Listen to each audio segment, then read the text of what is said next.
মুসলমানের কাজ হলো তিনটা। এই সূরার ভিতরে আল্লাহ বলেছেন নৈকট্য হাসিল করতে হলে তিনটা কাজ করা লাগবে। কয়টা? এক নাম্বার হলো নামাজ, দুই নাম্বার হলো যাকাত, তিন নাম্বার কি? হজ না। এই আয়াতের ভিতরে বলা হয়েছে তিন নাম্বার হলো ওয়াহুম বিল আখিরাতি হুম ইউকিনুন, আখিরাতের উপরে পূর্ণ আস্থা এবং বিশ্বাসের সাথে বিশ্বাস করতে হবে। তিনটা কাজ। কয়টা কাজ? তিনটা কাজ করলে পরে আল্লাহ রাব্বুল আলামিন বলেন তিনটা কাজ তোমরা করবা। এখন আমি আল্লাহ পাক তোমাদের কি সুসংবাদ জানাই দেই, উলাইকা আলা হুদাম মির রাব্বিহিম ওয়া উলাইকা হুমুল মুফলিহুন। এই তিনটা কাজ করবে যারা, তারা হলো হেদায়েতের রাস্তায়, আর এরাই হলো সফল কাম। বলেন তো আমরা যারা মুসলমান নামাজ আদায় করি না? এরপরে যাকাত আমরা দেই না? যারা ধনী আছি তারা দেয় কিনা? যেরকম এই যাকাতটা বর্তমানে ইসলামী নিয়মে রাসূলুল্লাহ যেভাবে আদায় করেছেন ওইভাবে যাকাত দেওয়া হয় না, ঠিক কিনা? জোরে বলেন। যেই রাষ্ট্রের ভিতরে ইসলাম প্রতিষ্ঠিত সেই রাষ্ট্রের ভিতরে রাষ্ট্রপ্রধানের দায়িত্ব হলো যাকাত আদায় করবে, ঠিক কিনা? জোরে বলেন। ওয়াহুম বিল আখিরাতি হুম ইউকিনুন, এবং আখিরাতের উপরে পূর্ণ আস্থা এবং বিশ্বাস রাখতে হবে। এই সমস্ত মানুষেরা সফল কাম হবে, এছাড়া কোনো মানুষ সফল কাম হবে না। জোরে কোন নাউজুবিল্লাহ। এই জন্য আমরা আমাদের চরিত্রকে সংশোধন করতে চাই কিনা? জোরে কোন চাই কিনা? আমাদের চরিত্রকে সংশোধন করতে হবে। এরপরে আল্লাহ তাআলা বলেন এই কাজগুলি যখন আপনি করবেন, এই কাজের বিপক্ষে আরেক দল মানুষ সমাজে আছে না নাই? নামাজ বিরোধী মানুষ আছে না নাই? যাকাত বিরোধী মানুষ আছে না নাই? আখিরাত বিরোধী মানুষ আছে না নাই? এখন রাসূল আকরাম সাল্লাল্লাহু আলাইহি ওয়াসাল্লাম যখন কাবা শরীফের পাশে দাঁড়ায়া নামাজে দাঁড়ায়া যেতেন, হাদিসের ভিতরে এসেছে রাসূলের গাড়ির উপরে যখন তিনি সেজদায় যেতেন, কাফের বেঈমানেরা পচা উটের নাড়ি বুড়ি এনে রাসূলুল্লাহর গাল মোবারকের উপরে রেখে দিত। জোরে বলেন নাউজুবিল্লাহ। নামাজ পড়তে বর্তমান মুসলমানদের কষ্ট হয় নাকি? নামাজ যে পড়েন, এই যে আপনাদের পাশে র‍্যাব আছে, আয়েশা কি আপনাদেরকে বলে যে আপনারা নামাজ পড়তে পারবেন না? বলে? বলে না। ওরাও নামাজ পড়ে, আপনারাও পড়েন, কিন্তু আরবের সমাজে বিশ্বনবী যখন নামাজে দাঁড়াতেন, পিছনে এসে কাফের বেঈমানেরা তারা হই হট্টগোল করত যাতে নবীজি নামাজ পড়তে না পারে। জোরে কোন নাউজুবিল্লাহ। এরপরে নবীজিকে কুৎসা রটনা করে তার সামনে এসে, পিছনে এসে, ডাইনে বামে এসে তারা কুৎসা রটনা করত, হই হট্টগোল করত নামাজে ডিস্টার্ব করার জন্য। কিন্তু আজকের মুসলমানরা নামাজ পড়ে কেউ ডিস্টার্ব করে না। আলহামদুলিল্লাহ বলবেন না? এই পরিবেশের কথা আল্লাহর রাসূল বলেছেন, তারাকতু ফীকুম আমরাইন লান তাদিল্লু মা তামাসসাকতুম বিহিমা কিতাবাল্লাহি ওয়া সুন্নাত রাসূলি। ও আমার উম্মতেরা, ও আমার সাহাবীরা, আমি আরাফাতের ময়দানে বলে গেলাম, যতদিন পর্যন্ত তোমরা কোরআন আর হাদিস আমার মুখশ্রিত বাণী আটকায়া ধরবা, ততদিন পর্যন্ত তোমরা বিভ্রান্ত হবে না, অপমানিত হবে না, লাঞ্ছিত হবে না, কেউ তোমাদেরকে লাঞ্ছনা গঞ্জনা করবে না, তোমরা ততদিন পর্যন্ত সফল থাকবে। সুবহানাল্লাহ। এই জন্য আবার ভাইয়ারা, এরপরে আল্লাহ তাআলা বলেন, এই বর্ণনা আল্লাহ এরপরের আয়াতে দিচ্ছেন, ওয়া মিনান নাসি মান ইয়াশতারি লাহুয়াল হাদিস লিয়ুদিল্লা আন সাবিলিল্লাহি বিগাইরি ইলমিন ওয়া ইয়াত্তাখিযা হুজুয়া উলাইকা আযাবুম মুহিন। আল্লাহ রাব্বুল আলামিন বলেন, সমাজের মধ্যে এমনও মানুষ আছে যারা মানুষের মধ্য থেকে যারা নাকি ভালো কাজ করে, নামাজ পড়ে, রোজা রাখে, হজ করে, যাকাত দেয়, ভালো কাজের আদেশ দেয়, মন্দ কাজে নিষেধ করে, এদেরকে ফিরাবার জন্য সমাজের মধ্যে কিছু মানুষ আছে খারাপ প্রকৃতির, যারা মদ খায়, জুয়া খেলে, জেনা করে, ব্যভিচার করে, হত্যা করে, লুণ্ঠন করে, কাটাকাটি, মারামারি, মাস্তানি করে, এমন সব লোক সমাজের মধ্যে আছে না নাই?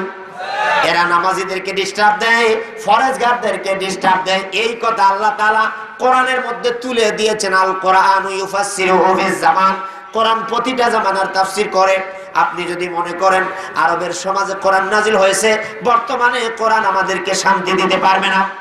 আল্লাহর হাবিব বলেন, লা তুহসা আজাইবুহু ওয়ালা তুবলা গরাইবুহু ফীহি মাসাবিহুল হুদা ওয়া মানারিল হিকমা। এই কোরআন পুরানো হবে না, এর বিশেষত্ব এবং মর্যাদা ক্ষুণ্ণ হবে না। এটি হেদায়েতের মশাল এবং জ্ঞান বিজ্ঞানের অগাধ জলদি। এই কোরআনের ভিতরে জ্ঞান আছে না নাই? জোরে কোন আছে না নাই? এই কোরআন গবেষণা, একজন বিজ্ঞানী যদি কোরআন গবেষণা করে একজন ভালো বিজ্ঞানী হতে পারবে। একজন রাজনীতিবিদ যদি কোরআন গবেষণা করে একজন ভালো রাজনীতিবিদ হতে পারে। একজন হাফেজ যদি কোরআন গবেষণা করে একজন ভালো হাফেজ হতে পারবে। একজন মুফাসসির যদি কোরআনের গবেষণা করে ভালো করে, তাহলে ভালো মুফাসসির হতে পারবে। একজন নামাজি যদি কোরআন গবেষণা করে ভালো নামাজি হতে পারবে। একজন যাকাতকারী যদি যাকাতের অর্থগুলি তালাশ করে, কোরআন তালাশ করে, তাহলে ভালো যাকাতদাতা হতে পারবে। একজন কিয়ামতি আগুন থেকে বাঁচার জন্য, আখিরাতের আগুন থেকে বাঁচার জন্য, জাহান্নাম থেকে বাঁচার জন্য কোরআন তালাশ করে, তাহলে সে একজন ফরজগার পাক্কা নামাজি হইয়া নেককার হইয়া জান্নাতে যেতে পারবে। সুবহানাল্লাহ। এই জন্য এই কোরআনের ভিতরে সব কিছু আছে। এই কোরআনের মধ্যে সমাজনীতি, রাজনীতি, অর্থনীতি, যুদ্ধনীতি, সন্ধি নীতি, কৃষক নীতি আছে না নাই? কৃষক নীতি কোরআনে আছে। আল্লাহ বলেন, ফাইযা কুদিয়াতিস সালাতু ফান্তাশিরু ফিল আরদি ওয়াবতাগু মিন ফাদলিল্লাহ। আল্লাহ রাব্বুল আলামিন বলেন, ও দুনিয়ার মানুষেরা, এখানে সূরা লুকমানের ভিতরে আল্লাহর নৈকট্য হাসিল করতে হলে প্রথম কাজের কথা বলেছেন নামাজ। ঠিক কিনা জোরে বলেন? আল্লাহ বলেন, একজন কৃষক যদি সকালবেলা জমিনে যায়, তাহলে তখন এই কৃষক আগে নামাজ আদায় করবে। সুবহানাল্লাহ কোন? ফাইযা কুদিয়াতিস সালাতু, প্রথমে সে নামাজকে আদায় করবে, কায়েম করবে। এরপরে ফান্তাশিরু ফিল আরদ, অতঃপর সে জমিনের মধ্যে যাবে। ওয়াবতাগু মিন ফাদলিল্লাহ, আর জমিনে গিয়ে আল্লাহর ফজিলত তালাশ করবে। এখন বলেন তো, একজন কৃষক গেল ধান রোপণ করতে জমিনে, আল্লাহ বলেছেন আল্লাহর ফজিলত তালাশ করবে। আল্লাহর ফজিলত কি জমিনে আছে? আছে? জোরে কোন আছে? তার মানে হলো, যখন আপনি ধান রোপণ করবেন আল্লাহর নাম নিয়ে রোপণ করবেন। এই গাছটাকে বড় বানানোর মালিক কে? জোরে কোন কে? বাঁচাবার মালিক কে? খাওয়াবার মালিক কে? হায়াত দেওয়ার মালিক কে? ভালো রাখার মালিক কে? মন্দ করার মালিক কে? এই বিশ্বাস যদি মুসলমানেরা না করে, আল্লাহর কসম করে বলি, ঈমান নষ্ট হয়ে যাবে। ঈমানদার যদি থাকতে চান, তাহলে আপনারা, আমরা সবাই বলতে হবে ভালো মন্দ সবকিছু আল্লাহর পক্ষ থেকে আসে। এখন আল্লাহ তাআলা কোরআনে এক জায়গায় বলেছেন, যাহারাল ফাসাদু ফিল বাররি ওয়াল বাহর, জলে এবং স্থলে যত নির্যাতন, নিপীড়ন, হত্যা, রাহাজানি, কাটাকাটি, মারামারি যা সৃষ্টি হয়, ফাসাদ সৃষ্টি হয়, তা মানুষের হাতের কামাই করা। এখন এই কথা আল্লাহ কোরআনে বললেন, আর এখানে আমরা জানি আর অন্য আয়াতে আল্লাহ বলেন যে ভালো মন্দ সবকিছু আল্লাহর পক্ষ থেকে আসে। আমার ভাইয়েরা, মাদ্রাসায় যখন একটা ছাত্র লেখাপড়া করে, হেদায়া কিতাবের ভিতরে আছে আল্লাহ হলেন সৃষ্টিকর্তা। আল্লাহ কি? জোরে কর, জবাব দেন কা? আল্লাহ আমাদেরকে বানান নাই? আল্লাহ হলেন সৃষ্টিকর্তা, আল্লাহ হলেন খালিক, আর বান্দা হলো কাসিব। বান্দা হলো অর্জনকারী, আল্লাহ হলো সৃষ্টিকর্তা। বান্দা যদি পাপ করে, আল্লাহ আরো পাপটাকে বাড়াইয়া দেন যাতে আরো বেশি পাপ করতে পারে। আল্লাহ বলেন খাতামাল্লাহু আলা কুলুবিহিম ওয়া আলা সামইহিম ওয়া আলা আবসারিহিম গিশাওয়া ওয়া লাহুম আযাবুন আযীম। এই সমস্ত মানুষের অন্তরের ভিতরে আল্লাহ তাআলা মোহর মেরে দিয়েছেন, যারা নাকি পাপ কাজ করে এরা আল্লাহর দিকে ফিরে আসে না, ঠিক কিনা? তাদের চোখকে আল্লাহ আবরণ দিয়েছেন, কর্ণে আল্লাহ ছিদ্র বন্ধ করে দিয়েছেন, যারা শুনতে পায় না, দেখতে পায় না, তাদের জন্য আযাবের ব্যবস্থা আল্লাহ পাক করে রেখেছেন। জোরে কর নাউজুবিল্লাহ। আল্লাহ তাআলা বলেন, যখন কোন বান্দা অসত্য কাজে লেগে যায় আর তখন তার শরীরের মধ্যে একটা রোগের সৃষ্টি হয়ে যায়, এই রোগটা আমি আল্লাহ ফাযাদাহুমুল্লাহু মারাদা, আমি আল্লাহ পাক তার রোগটাকে বেশি করে বাড়ায়া দেই। আল্লাহ তাআলা রোগ বাড়ায়া দেন না? দেন না? জোরে কর দেন কিনা?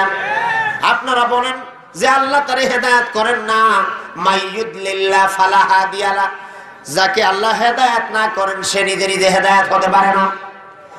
কিন্তু আমার ভাইয়েরা, সূরা লুকমানের প্রথম আয়াত থেকে যে আলোচনা শুরু করেছি, এখানে তিনটা কাজের কথা বলা হয়েছে। আল্লাহর রহমত পেতে হলে, আল্লাহর নৈকট্য হাসিল করতে হলে, আল্লাহর পক্ষ থেকে হেদায়েত পেতে হলে নামাজ আদায় করতে হবে, যাকাত দিতে হবে, আখিরাতের উপরে পূর্ণ বিশ্বাস করতে হবে। তিনটা বিষয়, দুনিয়ার জীবনে তিনটা বিষয় পালন করবে। এই তিনটা বিষয় পালন করলে পরে আল্লাহর বান্দা কখনো কোনো খারাপ কাজ, কখনো কোনো শয়তান তাকে ওয়াসওয়াসা দিয়ে গোমরাহ বানাতে পারবে না, ঠিক কি না জোরে বলেন? এখন এখানে যে আল্লাহ বলেছেন যে মানুষের মধ্যে কিছু মানুষ আছে, তারা মানুষকে গোমরাহ বানাবার জন্য তারা কি করে? লাহু আল হাদিস তারা সংগ্রহ করে, ঠিক কি না জোরে বলেন? লাহু আল হাদিস হলো গান, লাহু আল হাদিস হলো বাজনা, লাহু আল হাদিস হলো মদ, জুয়া, জেনা, ব্যভিচার, হত্যা, লুণ্ঠন, এইগুলির নাম হলো লাহু আল হাদিস, ঠিক কিনা জোরে বলেন? এক কথায় এই পৃথিবীর ভিতরে কোরআনের নির্দেশিত হুকুমগুলি ছাড়া, কোরআন যেটাকে জায়েজ করেছে, শরীয়ত যেটাকে জায়েজ করেছে, এই কাজগুলি ছাড়া যা করবেন সব হলো লাহু আল হাদিস। জোরে বলেন নাউজুবিল্লাহ। এই লাহু আল হাদিসে নজর ইবনে হারিস নামে এক ব্যক্তি ছিল আরবের সমাজে। আবু জেহেল, উতবা, সাইবা, আবু লাহাব, মুগীরা, আবু সুফিয়ানে মিলে তারা তাদেরকে কিছু নগদ অর্থ দিল, দিয়ে বাগদাদে পাঠায়া দিল, যাতে করে রাসূলুল্লাহর ইসলামকে মানুষের কাছে প্রচার করতে না পারে। এই জন্য রাসূলুল্লাহ তো কালেমা পড়ায়, কালেমাটা এত সুন্দর, সুবহানাল্লাহ কোন লা ইলাহা ইল্লাল্লাহু মুহাম্মাদুর রাসূলুল্লাহ, এই কালেমাটা সুন্দর লাগে না? লাগে না? ঈমান তাজা হয় না? হয় না? ঈমান তাজা হয়। এই কালেমার দাওয়াত রাসূলুল্লাহ দেন, আর দলে দলে মানুষেরা কালেমা পড়ে মুসলমান হয়ে যাচ্ছে দেখে কাফেরেরা তারা চিন্তা করলো দারুন নাদওয়ায় বসে যে মুহাম্মদকে এই রাস্তা থেকে ফিরাতে হলে তার বিরুদ্ধে একটা অনুষ্ঠান করা দরকার। এখন কি অনুষ্ঠান? তারা বলল, আগেকার জামানার রাজা বাদশারা যারা ছিল গুমরাহ, তারা কিছু কিসসা কাহিনী তৈরি করেছে। এই কিসসা কাহিনীগুলি তুমি গিয়ে নিয়ে আসো বাগদাদ থেকে, আমরা তোমাকে টাকা পয়সা দিচ্ছি। সে চলে গেল বাগদাদে। বাগদাদে গিয়ে কিছু কিসসা কাহিনী কিনে এনে রাসূলুল্লাহ কাবা শরীফের পাশে নামাজে দাঁড়াতেন, তার পিছনে তারা ডুল ডবকি বাজাতো। জোরে কর নাউজুবিল্লাহ। রাসূলুল্লাহ যখন কালেমার দাওয়াত দিতে যেতেন, এর চতুর্দিকে তারা দাঁড়ায়া দাঁড়ায়া হট্টগোল করতো, হই হট্টগোল করতো। এক রেসালার ভিতরে দেখেছি আবু জেহেল গিয়া রাসূলুল্লাহ সাল্লাল্লাহু আলাইহি ওয়াসাল্লামকে বাধা দিল, উতবা গিয়ে দিল, সাইবা গিয়ে দিল, আবু লাহাব গিয়ে দিল। এইভাবে দিছেন না? দেয় নাই? আবু লাহাব গিয়ে বলল, মুহাম্মদের কিছুদিন ধরে মাথা খারাপ হয়েছে। আলহামদুলিল্লাহ।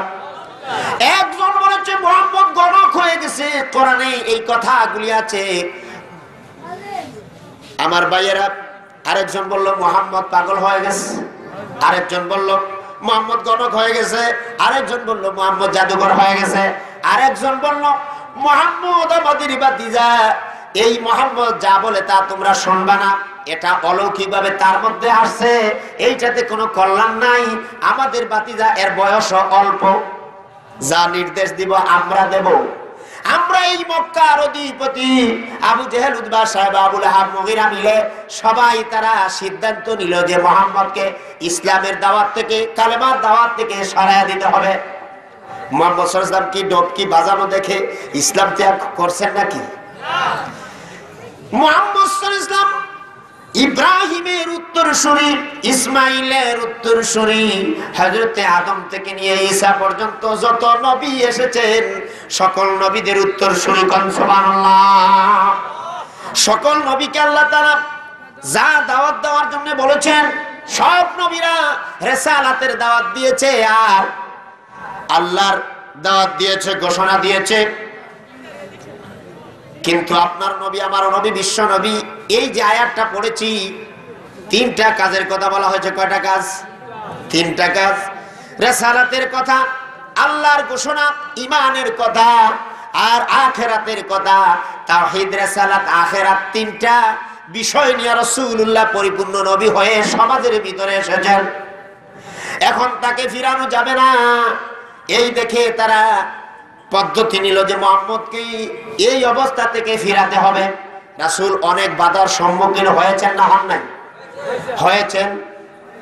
একদিন আবু জেহেল রাসূলুল্লাহ সাল্লাল্লাহু আলাইহি ওয়াসাল্লাম দ্বীনের দাওয়াত দিচ্ছেন, আবু জেহেলের ভালো লাগে নাই, তার বাড়ি দিয়া আবু জেহেল রাসূলুল্লাহর মাথার মধ্যে আঘাত করলো, একটু রক্ত বেরিয়ে গেল। জোরে কর নাউজুবিল্লাহ। হযরতে হামজা রাদিয়াল্লাহু তাআলা আনহু মুহাম্মদ সাল্লাল্লাহু আলাইহি ওয়াসাল্লামকে বেশি আদর করতেন, মায়া করতেন। সুবহানাল্লাহ। রাসূলুল্লাহর আপন চাচা হযরতে হামজা এত শক্তিশালী ছিল, আরবের সমাজে হযরতে হামজাকে সবাই মর্যাদা দিত। হযরতে হামজা দেখলেন মুহাম্মদকে মেরেছেন, খবর পাইয়া তিনি গোড়াতে সওয়ার হয়ে তাড়াতাড়ি করে আবু জেহেলের কাছে এসেছে। আবু জেহেলকে এসে তিনি তার বাড়ি দিয়ে আঘাত করেছেন, একটা থাপ্পড় মেরেছেন আবু জেহেলের গালে এবং ধমক দিয়েছেন। ধমক দেওয়ার পরে আবু জেহেল বলে, আমাকে মারলা কেন? কয়, আগে বল আমার বাতিজা কলিজার টুকরা মুহাম্মদকে আঘাত করলি কেন? মুহাম্মদকে যে কটু কথা বলবে, মুহাম্মদকে যে আঘাত দেবে, আমি মনে করি আমি সরাসরি হামজাকে আঘাত দিলাম। মুহাম্মদ সাল্লাল্লাহু আলাইহি ওয়াসাল্লাম তেমন ছিলেন, হযরতে হামজাকে শ্রদ্ধা করতেন, ভালোবাসতেন। সুবহানাল্লাহ। আমার ভাইয়েরা, ওয়াহশী নামক এক যুবক ছিল, হযরতে হামজাকে শহীদ করা হলো, তার বাড়ি দিয়ে টুকরা টুকরা করা হলো, কলিজা ছেঁড়া হলো, কলিজা বের করে হিন্দার হাতে দেওয়া হলো। হিন্দা হযরতে হামজার কলিজা চাবায়া চাবায়া খেয়েছে। এই অবস্থা দেখে আল্লাহর হাবিব মুহাম্মদ রাসূলুল্লাহ সাল্লাল্লাহু আলাইহি ওয়াসাল্লাম শুধু হামজা রাদিয়াল্লাহু তাআলা আনহুর জন্য সব সময় কাঁদতেন, সব সময় তিনি নীরব নীরব বসে বসে চাচার কথা মনে করতেন। জোরে বলেন সুবহানাল্লাহ। যখন মক্কা বিজয় হলো তখন আল্লাহর হাবিব মুহাম্মদ রাসূলুল্লাহ ঘোষণা দিলেন, মক্কার ভিতরে অলিতে গলিতে যতজন মানুষ আছে 11 জন মানুষ ছাড়া, পুরুষ আর নারী মিলায়া 11 জন মানুষ ছাড়া মক্কার ভিতরে যতজন মানুষ আছে সকলকে আমি মুক্ত করে দিলাম। আমার ভাইয়েরা, এর মধ্যে 6 জন নারী ছিল। রাসূলুল্লাহ সাল্লাল্লাহু আলাইহি সাল্লাম যখন এই ঘোষণা দিলেন, ওয়াহশী বুঝতে পেরেছেন আর রক্ষা নাই, মুহাম্মদের হাতে তো ক্ষমতা এসে গেছে, এখন তো আর রক্ষা নাই। এখন সে মনে মনে চিন্তা করছে যে মুহাম্মদের কাছে ক্ষমা চাইব। সুবহানাল্লাহ। মুহাম্মদ সাল্লাল্লাহু আলাইহি ওয়াসাল্লামের কাছে ক্ষমা চাওয়ার জন্য যখন গেল, ওয়াহশী রাসূলুল্লাহর কাছে গেল। রাসূলুল্লাহ সাল্লাল্লাহু আলাইহি ওয়াসাল্লাম তার দিকে তাকায় আছেন। বললেন, ওয়াহশী তুমি কি চাও? কয়, আমি মুসলমান হতে চাই। কয়, আমি তোমাকে আল্লাহ যেহেতু আমাকে নির্দেশ দিয়েছেন আমি ইসলাম প্রচার করব, এই জন্য তুমি ইসলাম স্বেচ্ছায় গ্রহণ করতে এসেছো বিদায় তোমাকে আমি আল্লাহর হাবিব তোমাকে ফেরত দেব না। তুমি কি মুসলমান হতে চাও? কয় হ্যাঁ আমি মুসলমান হতে চাই। রাসূলুল্লাহ হাত মুবারকে হাত লাগায়া ওয়াসি পড়ে নিল, লা ইলাহা ইল্লাল্লাহু মুহাম্মাদুর রাসূলুল্লাহ। জোরে সরে পড়েন লা ইলাহা ইল্লাল্লাহ, আরো জোরে লা ইলাহা ইল্লাল্লাহ, সুবহানাল্লাহ, লা ইলাহা ইল্লাল্লাহ, সুবহানাল্লাহ, ওয়ালহামদুলিল্লাহ, লা ইলাহা ইল্লাল্লাহ মুহাম্মাদুর রাসূলুল্লাহ। ওয়াসি ইসলাম গ্রহণ করার পরে আল্লাহর হাবিব বললেন, ওয়াসি রে তুমি মুসলমান হয়েছো ভালো কথা, কিন্তু সমস্ত সাহাবীরা আমার কাছে সব সময় আসতে এবং যেতে, সব সময় আমার সাথে দেখা করতে ওয়ার্ডার আছে, কিন্তু ওয়াসি তুমি আমার চাচা হামজাকে শহীদ করেছো, যেই চাচাকে আমি অত্যন্ত মহব্বত করতাম, সব সময় আমার সামনে আসবে না, কারণ আমি আমার চাচাকে এত মহব্বত করেছিলাম, যেই চাচার কারণে আমি এত ইসলাম কি এত গভীরে নিয়ে যেতে পেরেছি। আমার চাচা আমাকে ইসলাম প্রচারে সহযোগিতা করেছে, আমার চাচাকে আমি ভুলতে পারি না, এই জন্য আমার চাচাকে তুমি শহীদ করার কারণে আমি তোমাকে শহীদ করে ফেলতাম, তোমাকে মেরে ফেলতাম, কিন্তু তুমি মুসলমান হয়েছো এই জন্য তোমাকে কিছু বলি নাই, কিন্তু সব সময় তুমি আমার সামনে আসতে পারবা না।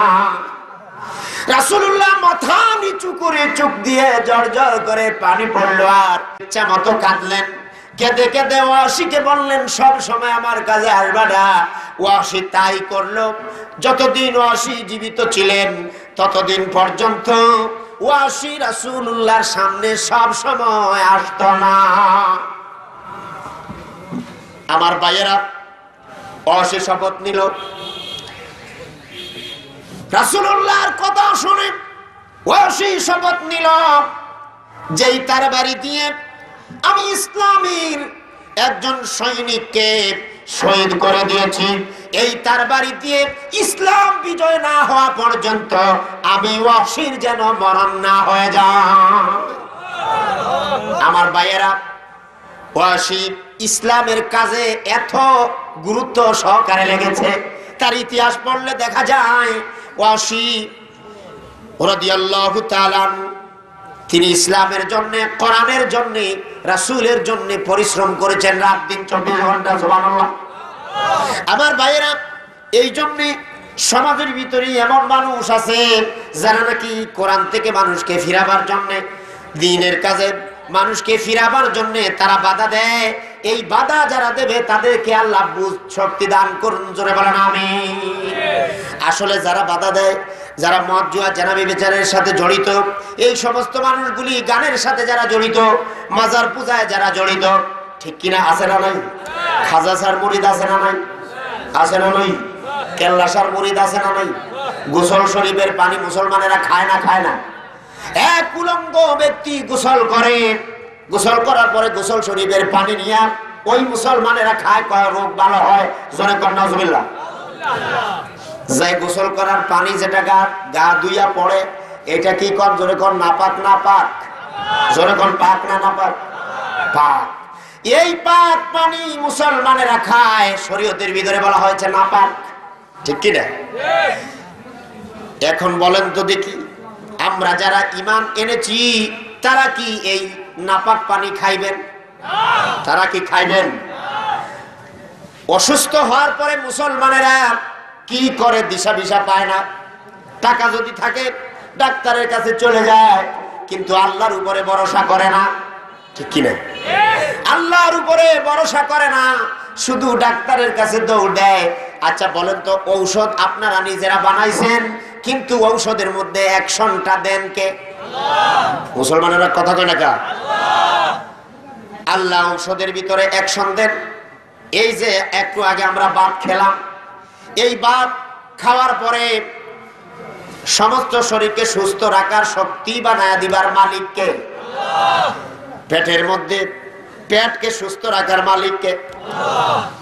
এগুলি আল্লাহর দান, আল্লাহ রাখেন। এইগুলি বিশ্বাস না করলে পরে পুরাপুরি ইমানদার হওয়া যাবে না।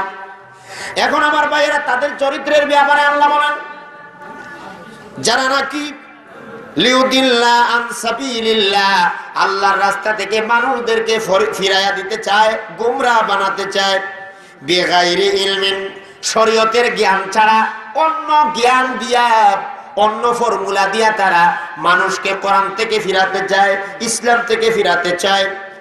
ওয়ায়াত্তাখিযাহা হুজুয়া উলাইকা হুম আযাবুম মুহিন। আল্লাহ রাব্বুল আলামিন বলেন, ওই সমস্ত মানুষের জন্য আমি প্রস্তুত করে রেখেছি একটা ভয়ঙ্কর আযাব। জোরে কোন নাউজুবিল্লাহ। এখন এই সমস্ত মানুষের চরিত্রের কথা আল্লাহ তাআলা কোরআনে এরপরে এর আয়াতে বলেন, ওয়া ইযা তুতলা আলাইহি আয়াতুনা ওয়াল্লা মুস্তাকবিরান কাআন লাম ইয়াসমাহা কাআন্না ফি উযনাইহি ওয়াকারা ফাবাশশিরহু বিআযাবিন আলীম। আল্লাহ তাআলা বলেন, ওয়া ইযা তুতলা আলাইহি আয়াতুনা, যখন তাদের সামনে আল্লাহর আয়াতগুলি তেলাওয়াত করা হয়, ওয়াল্লাহ মুস্তাকবিরান, তখন তারা দম্ভ ভরে অহংকার করে সেখান থেকে চলে যাওয়ার চেষ্টা করে। কাল্লাম ইয়াসমাহা, যেন তারা শুনতেই পায় নাই। এখানে যে কোরআন শরীফ বলা হচ্ছে, হাদিস শরীফ বলা হচ্ছে, কোরআন তেলাওয়াত করা হচ্ছে, কোরআনের মর্যাদা সম্বন্ধে আলোচনা করা হচ্ছে, যেই মাত্র আলোচনা শুরু হলো কিছু মানুষ আছে এখান থেকে সরে গেল, আছে না নাই? এই যে কোরআন থেকে কথা বলবো, এই সংবাদটা শুনে কিছু মানুষ এই মাহফিল থেকে চলে গিয়েছে না যায় না? জবাব দেন না কা মুসলমান? গেছে না, না যায় নাই? চলে গেছে। এখন আমি আপনাদের বর্তমানে মাহফিল থেকে যারা চলে গিয়েছেন, এদের কথা আল্লাহ কোরআনে বলেছেন না বলেন নাই? জোরে কোন বলেছেন না বলেন নাই? তারা মনে করে যে কোরআন থেকে বললে এইটা ওয়াজি না, এটা ওয়াজি না, এটা তাফসিরি না, মনে করে না? করে না। অথচ শরীয়তের 1 নাম্বার দলিলের কিতাব যেটা, এটার নাম কি? কয়েকজনে কয় এর মানে হলো আপনারা বিভিন্ন দলে দলে বিভক্ত হয়ে আছেন। আমার পীর যা বলবে তাই সত্য, আরেকজন বললে এটা সত্য হবে না।